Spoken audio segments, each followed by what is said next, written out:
so we're gonna pivot a little bit, which is great because that's in my speech. So I'm gonna just start talking, and then if we get slides partway through, then great. So anyways, our agenda for today, we're gonna talk about understanding determination. What is it? How do we define it? Because I think it's one of those words that we feel like we all sort of automatically know, but do we really? Determination skills, and how to enhance your determination. A couple of disclosures, I tend to do these whenever I give a speech. One is I'm not a clinician, I'm not a doctor, I'm not a therapist, so take what I say as my own personal experience, and I'll probably cry because I always cry.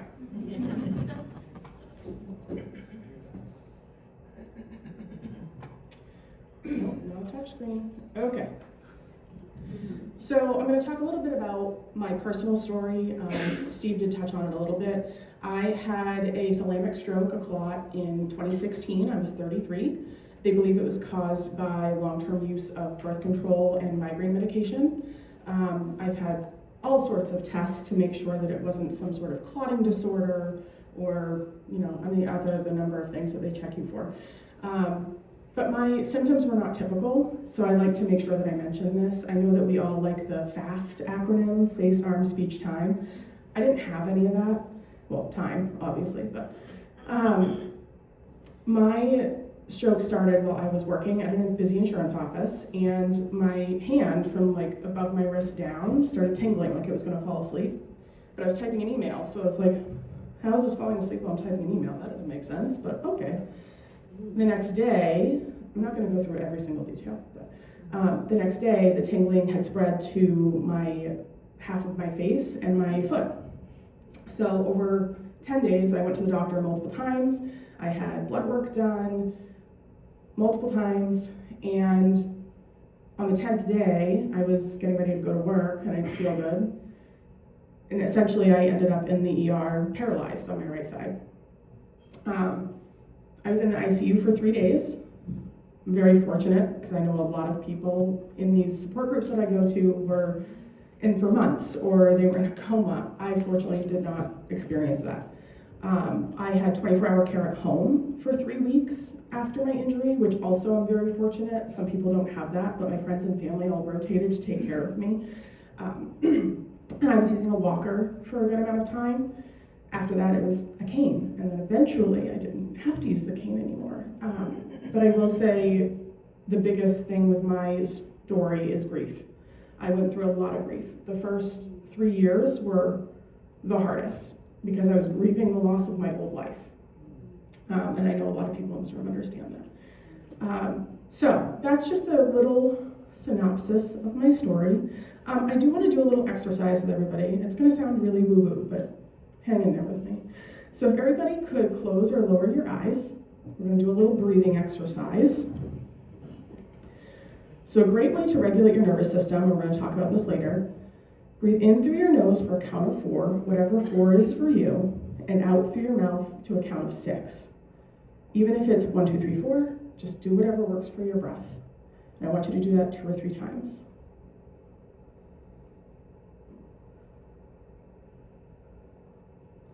Once you're done with your breathing, that exercise, I want you to keep your eyes closed. I'm going to ask you a really hard question.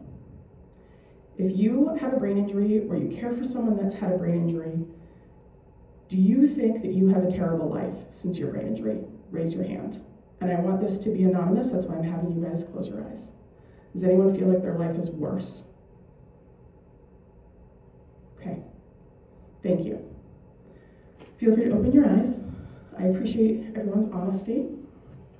So we're going to talk about determination, but we're going to talk about how determination can make you love your life and how we can turn that around. So the first thing I want to start with is the word choice.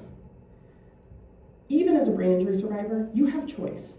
You have choice in your everyday, you have choice in how you respond to things, and I wanted to share a little story about choice. Prior to my stroke, I was going to counseling. I was working at this really stressful job. It was giving me panic attacks and all sorts of other mental health issues. So I went on a leave of absence. And my leave of absence was over. It was time for me to return to work. And I looked at my counselor and I said, I have to go back to work. And he said, I want to be very clear with you. You don't have to do anything. And I went, what do you mean? Like, I have to have a job. I have to have an income. He's like, no, you could take that last paycheck and move to the Caribbean if you want to. There's always a choice. And to have someone put it into perspective for me like that, and then he said, you're choosing a job over your health. And I hadn't realized that I was making that a choice because it felt like I had no choice. So I want to encourage you that even if you feel like you have no choice, there's always a choice. And that really becomes helpful when you're working on your determination. Okay, what is determination? Firmness of purpose is the loose definition. Firmness is standing strong while relying on belief in yourself. Purpose is the meaningful reason something is done. So the longer definition would be standing strong when something is meaningful to you. And that's what this entire process is about. What's meaningful to you and what's going to improve your life in the way that you want it to. So why it matters? It allows you to get the care that you need. It helps you be heard and understood by your family, by providers, everyone around you. And it helps you feel fulfilled so that you live a life that you love. There was a lot of L's, that was very hard for me.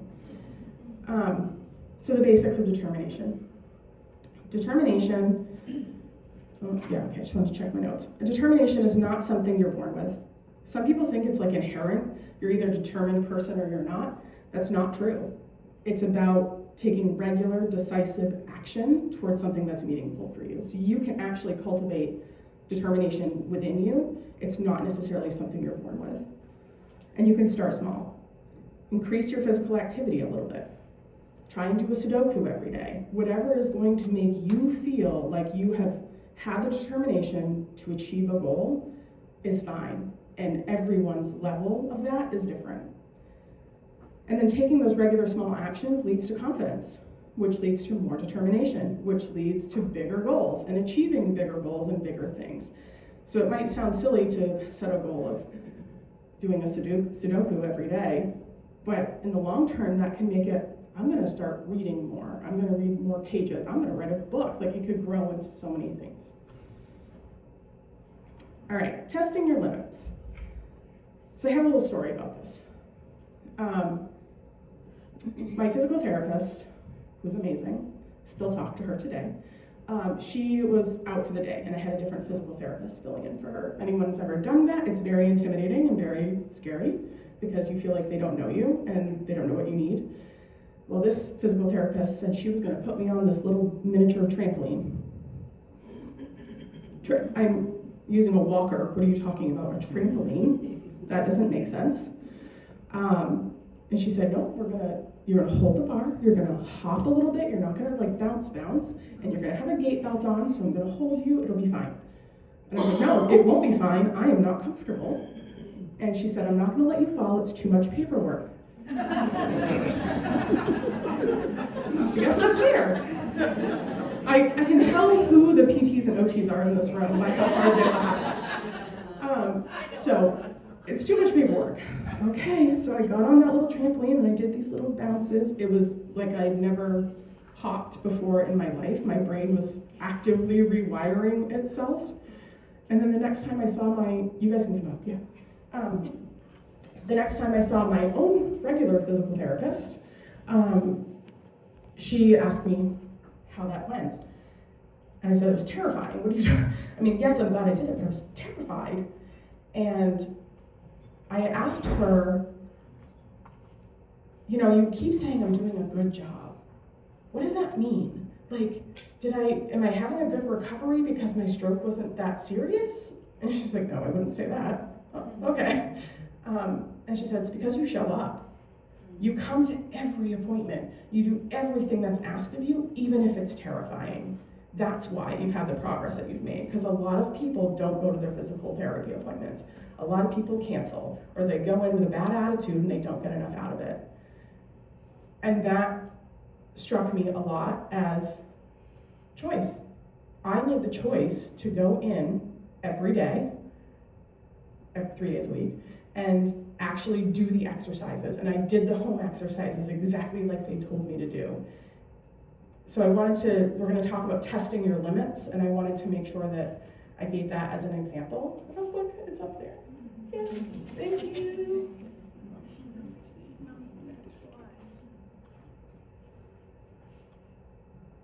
My husband and I joke that I have my own EMP I have my own electromagnetic pulse that disables electrical devices. So I could never work in IT. We also said that I should be a cell phone tester because things that happen with cell phones only happen to me. It was in Edge. Yep. Perfect. Thank you. I'm verbally clapping. Thank you. And it's not a touch screen, you guys. It's not a touch screen. Okay. So testing your limits. Learn what you can do in your new normal. A lot of us tend to push ourselves way too hard.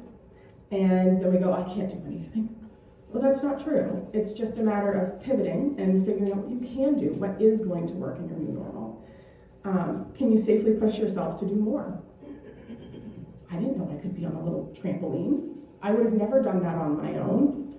So I pushed myself safely with the help of my physical therapist, my stand-in physical therapist, to do something that was really outside my comfort zone.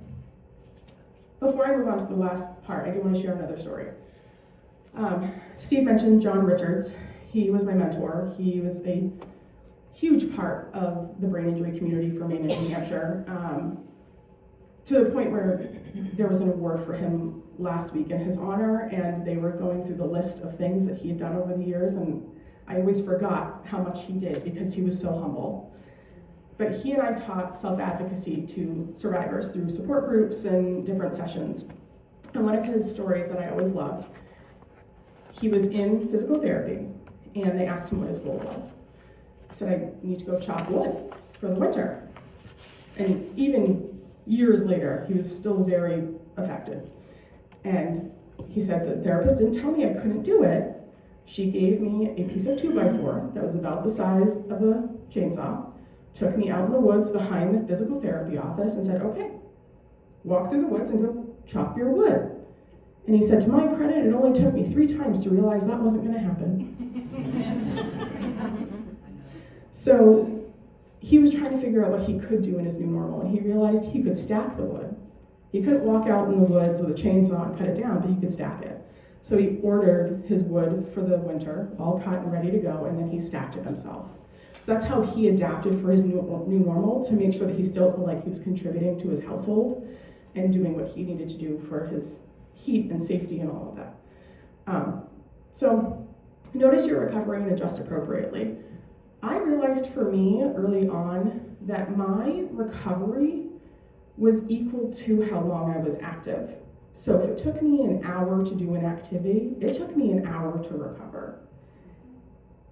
A lot of survivors, and this is not a slight towards anyone, but I feel like a lot of survivors don't make that connection.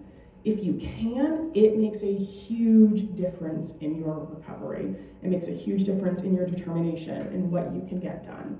Because you realize, okay, if I'm busy with stimuli for 15 minutes, I need a 15-minute break, and then I can go do it again.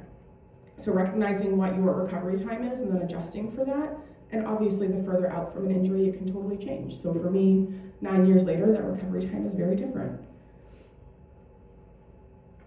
Okay, skills. Self-efficacy. What this means, big fancy word, believe in your ability to figure things out.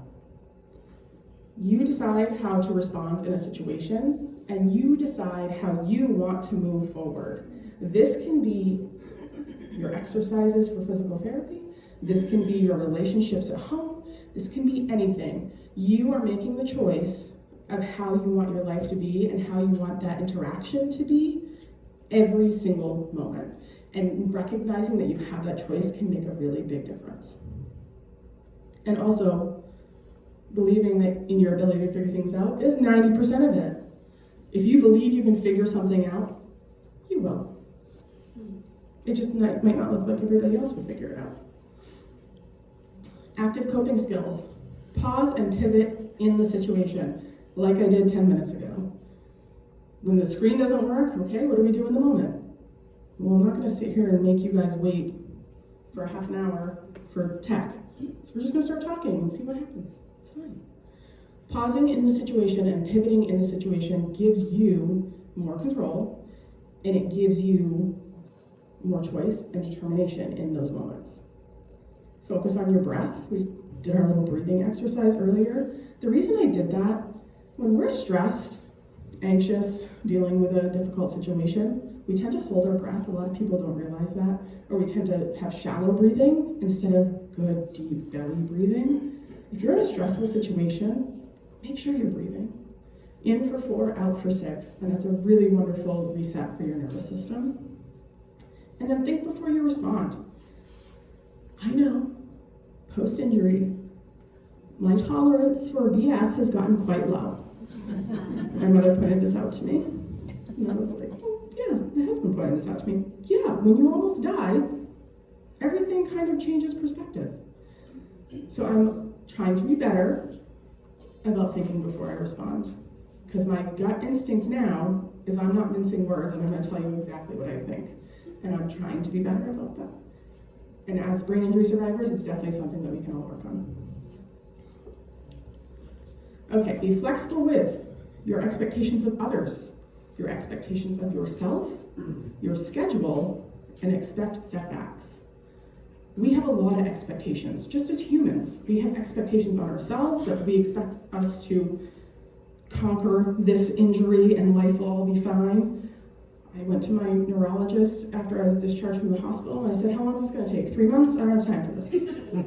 That's not reality. She said, your life is different now. I think that's so different. What are you talking about? I got this. I needed to change my expectations of myself. And one of my favorite quotes is, expectations are just premeditated resentments. Putting expectations on yourself or other people, even yourself, you're not going to do it necessarily the way you thought you would. It's not going to go exactly how you thought it would. And same for other people. I expect my husband to do something a certain way, and he does it a completely different way. And I'm like, why are we doing this way? It's because I had the expectation. And then same with your schedule. Things change. Appointments get canceled. Wait times are high. You end up on the phone with disability for 2 hours. Whatever. Understand that that's part of it, and flexibility can really help you achieve your goals. And expect setbacks. That's also part of being human, actually. There you go. Yeah, you're human. Setbacks are part of life. It's just the way it is.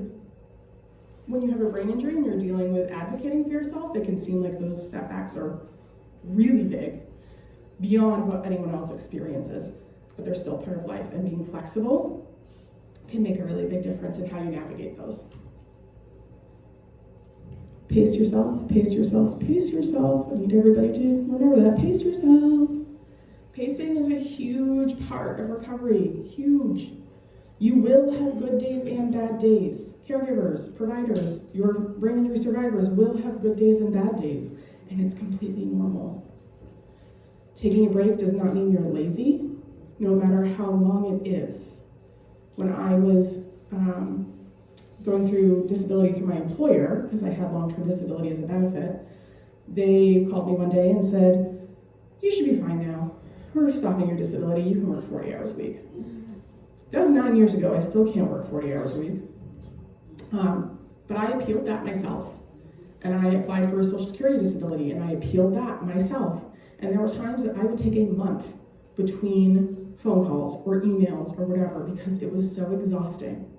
And my brain could not fathom going through it again. So just because you need a really long break doesn't mean you're lazy. Everyone paces themselves differently. What my pace is completely different than what Mindy's pace is. And your pace will change during your recovery. I talked about this a little bit earlier. My recovery time now for my activities is wildly different. So I have a better pace now. I don't want to say better, different pace now. I can do this. I can participate for half the day and then go take a break for 20 minutes and I'll be okay. Whatever your pace is totally fine as long as you recognize it and you honor it. Enhancing determination. Focus on what you can control. There's a lot of factors you cannot control, especially when you're dealing with doctors and disability and all of those things. Focusing on what you can control makes you feel empowered, and letting go of what you can't is also really empowering. Create your support system. Friends, family, support groups, providers, whoever it is that you feel listens to you and understands your goals and support those, that's a huge part of enhancing your goals and your determination. And pay attention to your mindset. If you've heard me talk before, you've heard me say this, I think a big part of my recovery was refusing to be a victim. I am not going to let this one medical trauma dictate the rest of my life. And I don't think anyone else should either. Whether you are 70 or 7, it is not a determination of your life. You don't have to be a victim. And the last two things, find something or someone to show up for. My stroke was in August of 2016, and in October of 2016, we got a kitten. And I was like, oh, okay, just like this abandoned kitten that my niece found. I'm like, I'm not really a cat person, but okay. It gave me something to care for. And Sarah's laughing at me because I now have 3 cats. So, well, I had 3, now I have 2, but it gave me something to care for, something that needed me. I had to clean the litter box to the best of my abilities, make sure it got fed, make sure it had water, play with it. And when I was in a really dark place trying to learn to walk again and learn to write again, I had this little being that counted on me. So finding someone or something to show up for, it can be a friend, it can be a family member, a pet, you can volunteer somewhere so that they expect you to be there on Wednesdays at noon, whatever works for you. And then live intentionally, do things you love. You can still do things you love, even if they're different than what you loved before. Choose optimism when possible. I know sometimes it's really hard when you're in the depths of grief and managing all of this, but optimism is really powerful. And practice gratitude. I love gratitude. I actually talked about gratitude at the September conference. And one thing that I do is every day I write down 3 things that I'm grateful for. And I do that at the end of the day because when I've had a really hard day, it brings me back. I have a roof over my head. I have a warm bed. I have food. I have people that love me. And of those things, there are people in this world that don't have them. So when I've had a great day, it's like a full page. I got everything to be grateful for. When it's a bad day, okay, I have a roof over my head. That's pretty powerful. We take that for granted sometimes. So I want to encourage everyone to practice their gratitude. I think that's it. Oh yes. With determination, you can learn to love your new normal. And that's really what I wanted everyone to get out of this. There's one more thing that I want to say that can ruffle some feathers, but hang in there with me.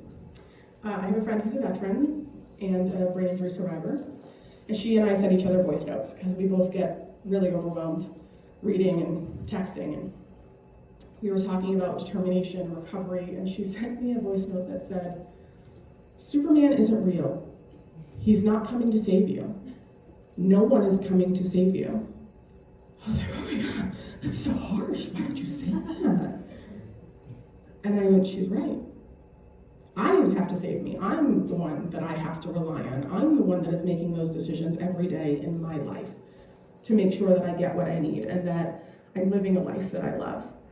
So I'm sorry, but no one's going to save you. You have to do it yourself. You're responsible for your happiness.